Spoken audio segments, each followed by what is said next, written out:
title of this presentation is done on purpose because we have a choice. South Delta can either be rich in nature and farmland, or it can be paved over for port development. You cannot have both. A few disclaimers just as I start.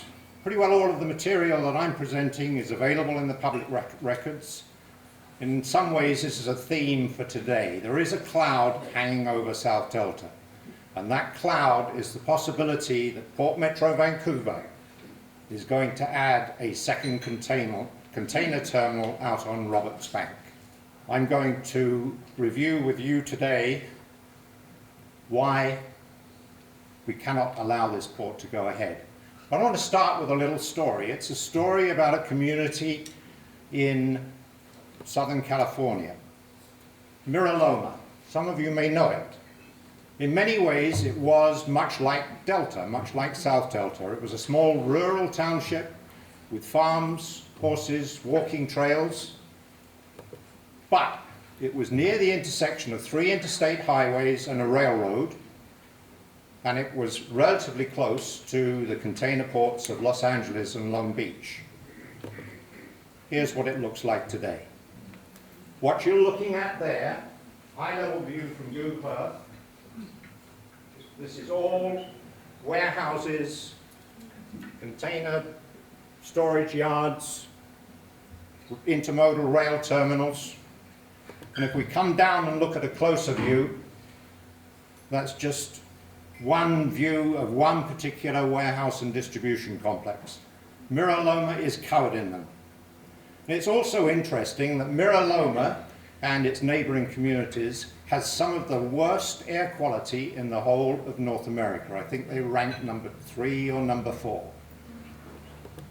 We're likely to sacrifice South Delta in the name of a Roberts Bank monster container port, and what it will mean, courtesy of Port Metro Vancouver, is the industrialization of Delta.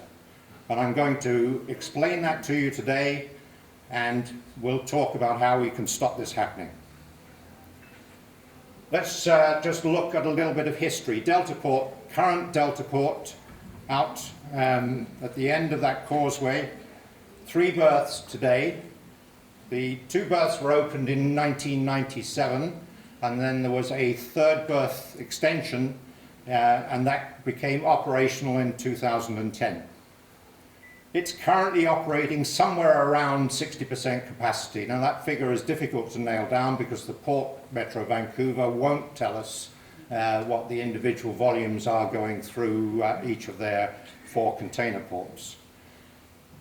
A 3-berth Delta port can handle somewhere in the order of 2.4 to 2.7 million containers. And in fact, in one of the Port Metro Vancouver reports, they suggested that in the future, Delta Port could handle up to 3 million containers. One of the many problems with Delta Port as it exists today is a flawed design for that port causeway. What it should have been built with is a number of drainage channels underneath, and by doing so it would have flushed the inter-causeway area and would have kept the tide and the tidal flows going in and out. They didn't build it that way, and so as a result, one of the many issues is that the juvenile salmon have lost access to near-shore feeding habitats. Now let's look at what they're planning for us. That area on the left is where Port Metro Vancouver plans to build a man-made island. That island on its own is about a third of the size of Stanley Park. If we take that island and we take Delta Port and the causeway and everything else, we're looking at an area that we have lost, or will lose, at least the size of Stanley Park. Imagine how long it takes to drive around Stanley Park, and that's what they plan to do. It will add another 3 to 4 million or more containers once fully operational, and we'll talk some about the impacts of that on this community in a moment.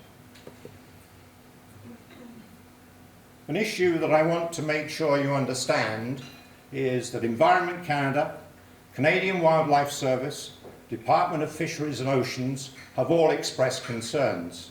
The last time that we had an independent panel review environmental assessment was back in 1979, and at that stage that panel came to the conclusion that there should be no expansion out where they're planning to put that man-made island. So if that was the case last time, what has changed since? This is a slide that I got courtesy of Dr. Rosenau from BCIT. He has a presentation on many of the impacts. And what this impact shows is that the fish migration path for juvenile salmon will be altered, and it effectively dams the estuary for the salmon and their critical feeding habitat. Now I want to look a little bit at what's already there. You can see the port causeway on the right, and off the screen, obviously on the left, is the BC Ferries causeway. And so that area in between the two causeways is known as the intercauseway.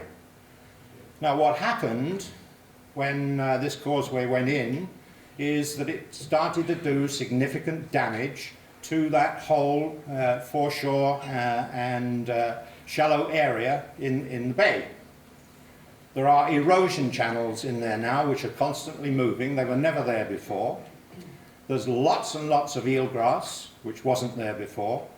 And there are very few migratory birds in there. Yes, you see a few herons and eagles and the odd brant, but it's nothing like what it used to look like.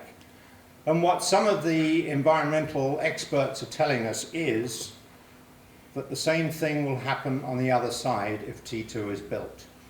On the other side of that causeway, there is an area that is very rich in a substance called biofilm, which we're getting to know more and more about. It's a very rich food source for millions of migratory birds. A large number, well over 2 million western sandpipers, move north through here in the spring. They stop there and feed, and then go on north, and then later on in the year they then come south and they feed there again. If T2 goes in, that will be destroyed. I want to move on now to some of the economic issues around Terminal 2. It makes no business sense. It's got a $3 billion plus price tag to build it. And where's that going to come from? Port Metro Vancouver keeps telling us that they don't operate on government subsidies. I guess that's except for the $20 million that they just got handed a couple of weeks ago to build a new overpass out on the causeway. Now, Port Metro Vancouver has their own forecasts. They say, well, container traffic is going to double over the next 10 to 15 years and triple by 2030. In order to do that, they'd have to more than double their market share. Folks, it's not going to happen. I've spoken to some of the current container port terminal operators. They've told me there's no need for T2. With what they would like to do, and with expansion up in Prince Rupert, we have got plenty of capacity. In 2008, your federal government had a study carried out under then Minister Emerson. One key recommendation was fully develop Prince Rupert before adding any infrastructure in Vancouver. Now, Prince Rupert has got quite a new container port. It currently can handle somewhere around 500,000 containers a year, and they have plans to expand it all the way up, possibly as far as 5 million containers. They want to do it. Prince Rupert's container port is 2 sailing days closer to Asia. It's an easy entrance in and out of their harbour. It's a deep sea natural harbour that's ice-free all year, and that's where the expansion should be going. Port Metro Vancouver also talks about the huge number of jobs that are generated. Based on our figuring, we think Delta Port's probably got about 1,300 jobs as a result of that operation. T2 will have much less than that because T2 apparently is going to be a highly automated port. So, what I've done here is to take a look at the port capacity without Terminal 2. So over on the left here, here's 2011. The dark coloured bar is the capacity, and here is the current volume. So in 2011, Port Metro Vancouver was operating at around 58%. 2012, they had a good year. It's come up to about 62. But then there are some expansions that are coming along, and so by 2015, we'll have more capacity. They won't have grown so much. And the same is true out through 2020, 25, and all the way up to 2030. Now, I've done that based on a 4% growth. That's double the GDP that we're currently operating at. How in heaven's name do they think that we're going to continue to grow the container volumes through that port when our GDP is 2% and they're forecasting in excess of 4%. So unless all of you folks are going to be going out and buying 2 and 3 flat screen TVs a year and iPads and laptops, and you're going to keep buying them and going to chuck them away every year and buy new ones, it ain't going to happen. Not only that, but reading just recently in the national press, a lot of the manufacturers that were manufacturing in Asia are now bringing that manufacturing back. General Electric is a good example. General Electric have a large operation in Kentucky, and they've just opened another building where they're building refrigerators and other kitchen appliances. Apple are doing the same thing. So what you're going to see is that manufacturing that was being done in Asia coming back to North America. And then if the goods are going to flow, they're going to flow north-south by rail or by truck, not through the port. And just as a final note, it's also interesting to see that one of the things that Port Metro Vancouver does very well is ship thousands of empty containers, 315,000 in the last year alone. So we're building a port so they can ship empty containers backwards and forwards. That's the port. Now let's look a little bit at what's going to happen on the lands, the backup lands immediately behind the port. So what you're looking at here is a view across the intercauseway. You can see quite well some of those erosion channels that I was talking about, but it's a view across the intercauseway and towards the North Shore. This is the area where there is potential for massive destruction of prime farmland. What we could see is intermodal yards put in that farmland. What we could see are logistics parks put in that farmland. What we know they're planning is a 13-track rail yard that will go in that farmland. All of that destroying some of the best farmland in the lower mainland, if not in the whole of British Columbia. Let's now move on and look and talk about trucks a little bit.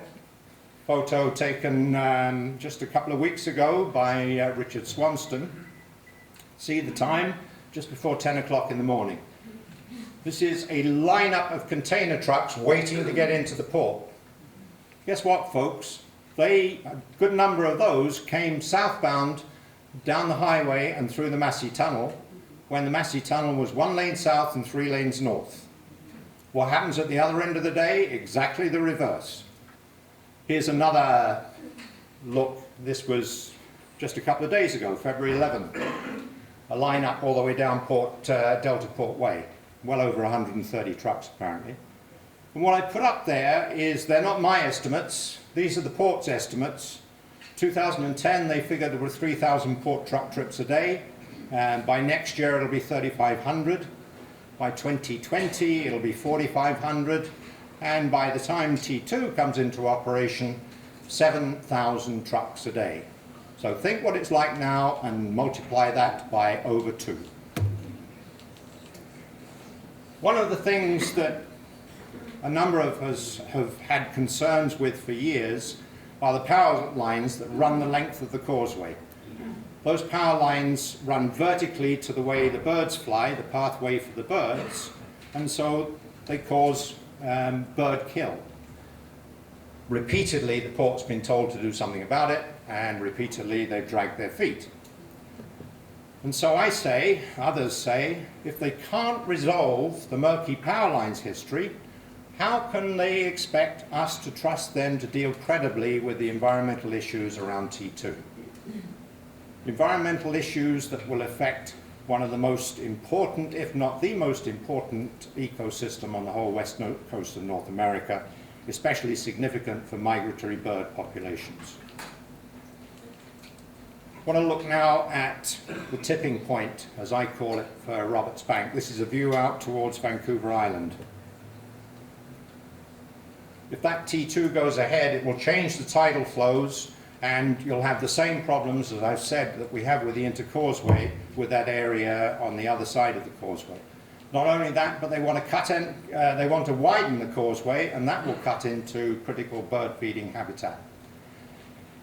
As I've indicated, Roberts Bank is a key stopover on the Pacific Flyway for millions of migratory birds. It may be destroyed. Environment Canada raised that flag back in 2006, and the port ignored them.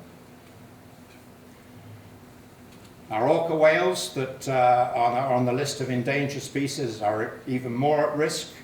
There is obviously an increased risk for marine accidents. They're coming through the narrow Juan de Fuca Strait and then heading up the Georgia Strait through some very narrow channels.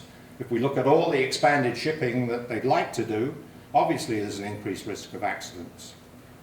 Recently, as I hope you saw, Roberts Bank and a number of other areas were declared a Ramsar Site of International Significance. That's a UN designation. And we will obviously lose top quality farmland and the ditches and hedgerows that are so critical for the habitat. Total area alienated is well over 1,000 acres. Port Vancouver, Metro Vancouver is not listening, folks.